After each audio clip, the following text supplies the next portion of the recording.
Hello students, আজকে class 5-এর যে তোমাদের টেক্সট বই আছে বাটারফ্লাই, তার রিভিশন লেসনের পরে যে তোমাদের লেসন 1 আছে সেই লেসন 1টি শুরু করব। টেক্সটটার নাম হচ্ছে গান্ধী দ্য মহাত্মা। গান্ধী দ্য মহাত্মা। আচ্ছা, একটা জিনিস জেনে রাখার কথা, এই যে মহাত্মা কথাটি, এই কথাটি কিন্তু গান্ধীজির আসল নাম নয়। গান্ধীজির আসল নাম হচ্ছে মোহনদাস করমচাঁদ গান্ধী।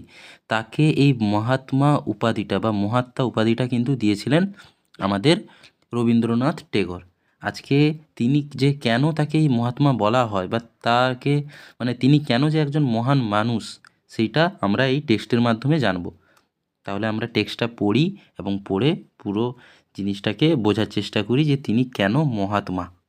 প্রথমে কি বলেছে, টেক্সটের প্রথমে শুরু হয়েছে ওয়ান ডে, একদিন এ লিটল বয়, একটি ছোট ছেলে, এ লিটল বয় একটি ছোট ছেলে, ভিজিটেড দেখা করতে গিয়েছিল কার সঙ্গে? মহাত্মা গান্ধী। তাহলে কি, one day a little boy visited Mahatma Gandhi, একদিন একটি ছোট ছেলে মহাত্মা গান্ধীর সঙ্গে দেখা করতে গিয়েছিল। Gandhiji dress surprised the boy. গান্ধীজির ড্রেস গান্ধীজির যে পোশাক বা তিনি যেটা পরেছিলেন, সেই গান্ধীজির ড্রেস কি করেছিল? সারপ্রাইজ, অবাক করেছিল। সারপ্রাইজ অবাক করা। দ্য বয়, ছেলেটিকে। তখন ছেলেটি কি বলছে? সাচ এ গ্রেট ম্যান, মানে একটি মহান মানুষ, উইথাউট এ শার্ট, কোনো কিছু জামা ছাড়াই, বিনা জামাতেই তিনি বসে আছেন। হি ওয়ান্ডার্ড, সে কি হয়েছিল? সে অবাক হয়েছিল। তারপরে কি বলছে? Why don't you wear a shirt, কেন তুমি কোনো জামা পরনি? হোয়াই, কেন? Don't you wear a shirt, Gandhiji, সে গান্ধীজিকে জিজ্ঞাসা করছে। দ্য লিটল বয় আক্স, ছোট ছেলেটি জিজ্ঞাসা করলো যে গান্ধীজি, তুমি কেন কোনো পোশাক পরনি? Next, where is the money son, টাকা কোথায়? হোয়ার ইজ দ্য মানি পয়সা বা টাকা কই? ছেলে, গান্ধীজি আক্স জেন্টেলি, গান্ধীজি আক্স জেন্টেলি গান্ধীজি খুব নম্র বা ভদ্রভাবে জিজ্ঞাসা করলো। আই অ্যাম ভেরি পোর, আমি খুবই গরিব। I can not buy a shirt, আমি জামা কিনতে পারিনি, আমার কাছে পয়সা নেই, তাই জন্য আমি জামা কিনতে পারিনি। দ্য বয় ফেল্ট পিটি, ছেলেটি কি অনুভব করলো? খুবই তার প্রতি করুণা হলো, একটু দুঃখ প্রকাশ করলো যে তাহলে গান্ধীজির কাছে মনে হয় পয়সা নেই, তাই জন্য তিনি পারেননি। তার একটু অনুশোচনা হলো বা দুঃখ হলো। তখন ছেলেটি কি বলছে? মাই মাদার সিউজ ওয়েল, আমার মা, সিউ হচ্ছে ভালো সেলাই করে, তিনি একজন দর্জি হয়তো, তাই জন্য বলছে আমার মা সিউজ ওয়েল, ভালো সেলাই করে। হি সেড, সে বলল। সি মেক্স অল মাই ক্লথেস, সে তিনি, ছেলেটির মা, মেক্স তৈরি করে, অল মাই ক্লোথেস, সব জামা প্যান্ট, ছেলেটির যত জামা কাপড় সব তার মা তৈরি করে। আই উইল আস্ক হার, আমি তাকে বলবো, to sew a shirt for you, তোমার জন্য একটি জামা সেলাই করে দিতে বা জামা তৈরি করে দিতে, যেটা তুমি পরতে পারবে। নেক্সট কি বলছে? How many shirt can your mother make, কতগুলি জামা তোমার মা, হাউ মেনি শার্ট, কতগুলি জামা, ক্যান ইউর মাদার মেক, তোমার মা তৈরি করতে পারবে? গান্ধীজি আক্স, গান্ধীজি জিজ্ঞাসা করলো। জাস্ট টেল মি, শুধুমাত্র আমাকে বলো, জাস্ট টেল মি শুধুমাত্র আমাকে বলো, হাউ মেনি ইউ নিড, কতগুলো তোমার চাই, নিড চাওয়া, কতগুলো তোমার চাই। সেড দ্য বয়, ছেলেটি বলল। She will make as many as you want, তিনি তৈরি করে দিবেন অ্যাজ মেনি, যতগুলো চাই, অ্যাজ ইউ ওয়ান্ট, যতগুলো আপনার চাই, আপনি যতগুলোই চাইবেন আমার মা ঠিক ততগুলোই জামা আপনাকে তৈরি করে দেবে।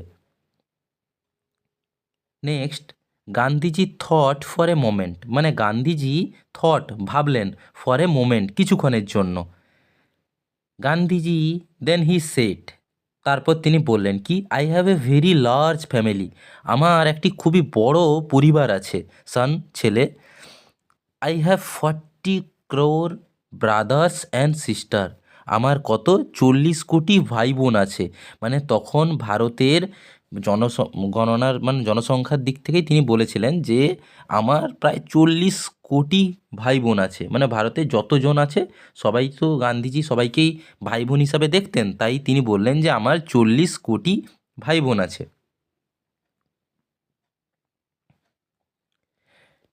till every one of them has a shirt, how can I wear one? মানে এখনো পর্যন্ত তাদের মধ্যে অনেকেরই কোনো পোশাক নেই পরার জন্য।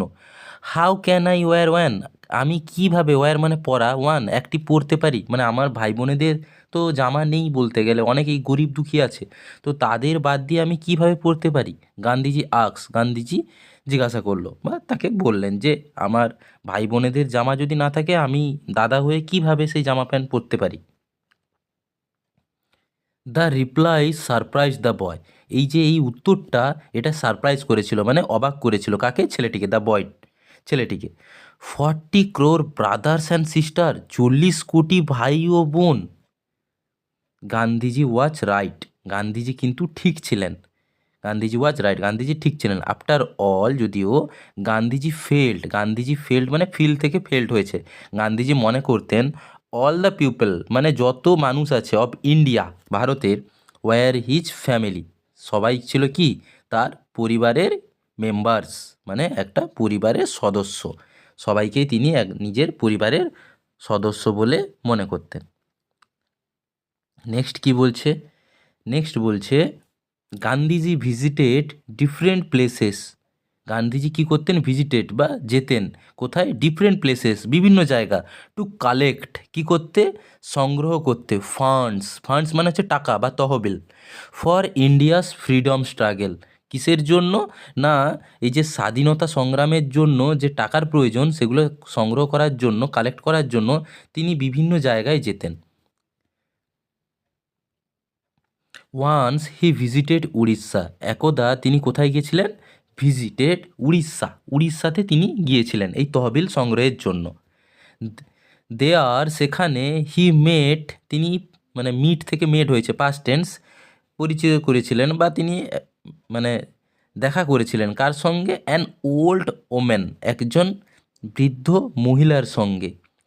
C could not stand straight, she মানে তিনি, কুড নট পারতেন না কি করতে, স্ট্যান্ড স্ট্রেট মানে সোজা হয়ে দাঁড়াতেও পারতেন না, এমন সেই মহিলাটার অবস্থা ছিল, এতই বৃদ্ধ ছিলেন তিনি সোজা হয়ে দাঁড়াতেই পারতেন না। হার হেয়ার ওয়াজ গ্রে, তার চুলগুলো কেমন ছিল, গ্রে মানে ধূসর বর্ণের ছিল। হার শাড়ি ওয়াজ টর্ন, তার শাড়িটি কোঁচকানো বা ছেঁড়া ছিল, টর্ন মানে কোঁচকানো বা ছেঁড়ে যাওয়া। সি ওয়েন্ট নেয়ার গান্ধীজি, তিনি কোথায় গিয়েছিলেন, গান্ধীজির কাছে গিয়েছিলেন, অ্যান্ড টাচ হিজ ফিট, এবং গান্ধীজি চরণ স্পর্শ করেছিলেন বা তাকে প্রণাম করেছিলেন। দেন হি গেভ হিম, তারপর তিনি তাকে দিয়েছিলেন এ কয়েন, কি একটি কয়েন, গান্ধীজিকে একটি তিনি কয়েন দিয়েছিলেন। নেক্সট কি বলছে, Jamnalal Bajaj duty was to keep the fund, তাহলে জামানলাল বাজাজ যে মানুষটি আছে তার ডিউটি বা তার কাজ বা দায়িত্ব কী ছিল, টু কিপ দ্য ফান্ড, ওই যে তহবিল বা ওই যে পয়সাগুলো ওগুলোকে সংগ্রহ করে রাখা, গান্ধীজি যেগুলো সংগ্রহ করতেন সেগুলোকে রাখা কার কাজ ছিল, জামানলাল বাজাজের কাজ ছিল। হি আক্স, তিনি বললেন গান্ধীজি ফর দ্য কয়েন, ওই কয়েনটির জন্য, বাট গান্ধীজি রিফিউজড, কিন্তু গান্ধীজি সেই কয়েনটা দিতে কী করলেন, অস্বীকার করলেন। জামানলাল ওয়াজ সারপ্রাইজড, জামানলাল কিন্তু এবারে অবাক হলেন। আই কেপ্ট থাউজেন্ড, আমি হাজার হাজার টাকা রাখি, অফ রুপিস টাকা, মানে আমি হাজার হাজার টাকা রাখি, জামানলাল বলল। দিস কয়েন ইজ ওয়ার্থ, মানে এই কয়েনের কি দাম, much more than those thousand, এই কয়েনের কি দাম ওই হাজার হাজার টাকার থেকে অনেক বেশি।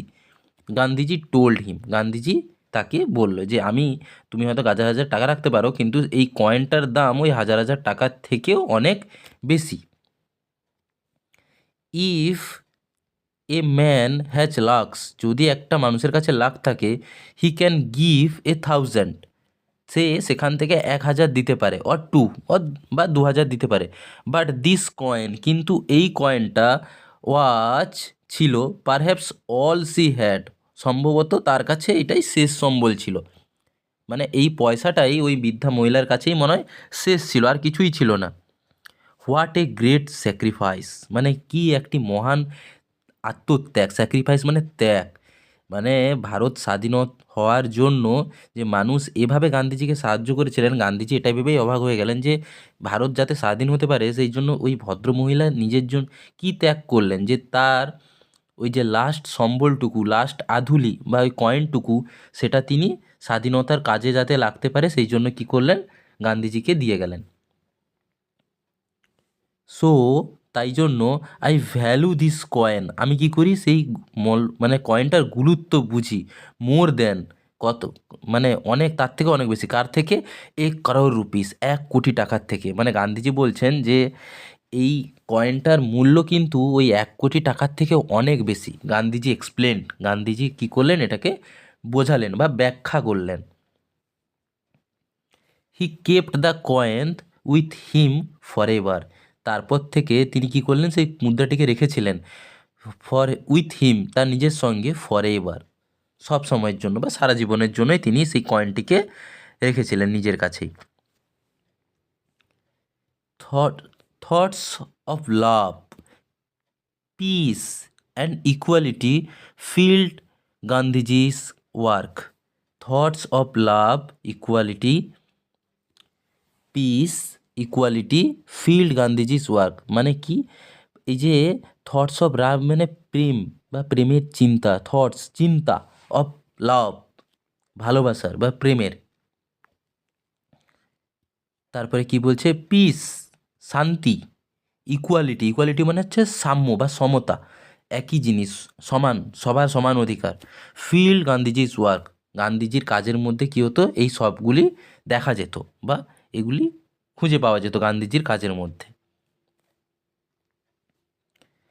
Next, Swami Vivekananda and Rabindranath Tagore also had similar ideas, মানে স্বামী বিবেকানন্দ আর রবীন্দ্রনাথ টেগোরেরও অলসো হ্যাড ছিল সিমিলার আইডিয়াস, এই একই ধরনেরই চিন্তাধারা বা একই ধরনেরই মতামত যেটা আমাদের গান্ধীজির আছে, সেই মতামতটা কিন্তু স্বামী বিবেকানন্দ আর রবীন্দ্রনাথ টেগোরেরও ছিল।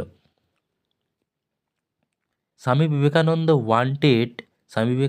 ওয়ান্টেড মানে চাইতেন, ইউনিটি, একতা, অ্যামাং অল রিলিজিয়ান্স, কাদের মধ্যে, যত ধর্ম বা সম্প্রদায় আছে সবার মধ্যে যেন একই মানে ঐক্য থাকে, তিনি এটা সবসময় চাইতেন। হি স্পোক, তিনি তিনি বলেছিলেন অ্যাবাউট এইটার ব্যাপারে ইন 1893, কত খ্রিস্টাব্দে, 1893 খ্রিস্টাব্দে, অ্যাট শিকাগো, কোথায় বলেছিলেন, শিকাগোতে একটি ধর্ম সম্মেলন হয়েছিল 1893 খ্রিস্টাব্দে, সেখানে আমাদের স্বামী বিবেকানন্দ গিয়ে একটি হিন্দু ধর্মের উপরে স্পিচ দিয়েছিলেন, এবং তিনি ওই স্পিচের মাধ্যমেই বলেছিলেন যে যাতে আমাদের সবাইকে ভাই বোনের মতো থাকা উচিত এবং সব ধর্মের মধ্যে একটা সামঞ্জস্য বজায় রাখা উচিত। রবীন্দ্রনাথ ঠাকুর শুরু করেছিলেন দ্য রক্ষাবন্ধন, কি, রাখি বন্ধন, ইন 1905, কত সালে, 1905 সালে। ইট ওয়াজ এ ফেস্টিভ্যাল, এটা ছিল একটা ফেস্টিভ্যাল মানে অনুষ্ঠান, অফ ব্রাদারহুড, কিসের, ভ্রাতৃত্ববোধে, অ্যান্ড কমিউনাল হারমোনি মানে হচ্ছে বিভিন্ন দুটো সম্প্রদায়ের মধ্যে যে উৎসব তাকে বলা হয় কমিউনাল হারমোনি, এই যে সাম্প্রদায়িক সম্প্রীতির উৎসব যেটাকে বলা হয় কমিউনাল হারমোনি, দুটো কমিউনিটির মধ্যে।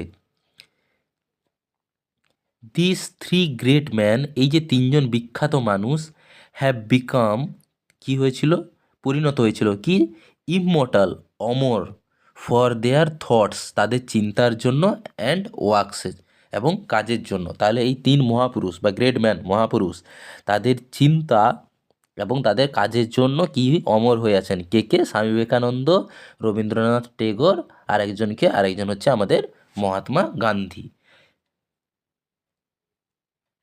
আচ্ছা, আমাদের এই মহাত্মা গান্ধীকে যে গান্ধীজি, তিনি তো তার নাম হচ্ছেন মোহনদাস করমচাঁদ গান্ধী, তিনি কিন্তু তাকে এই মহাত্মা উপাধিটা দিয়েছিলেন আমাদের রবীন্দ্রনাথ টেগোর, আর রবীন্দ্রনাথ টেগোরকে বিশ্বকবি এই উপাধিটা কিন্তু দিয়েছিলেন মহাত্মা গান্ধী, এটা জেনে রাখা প্রয়োজন সবার ক্ষেত্রে।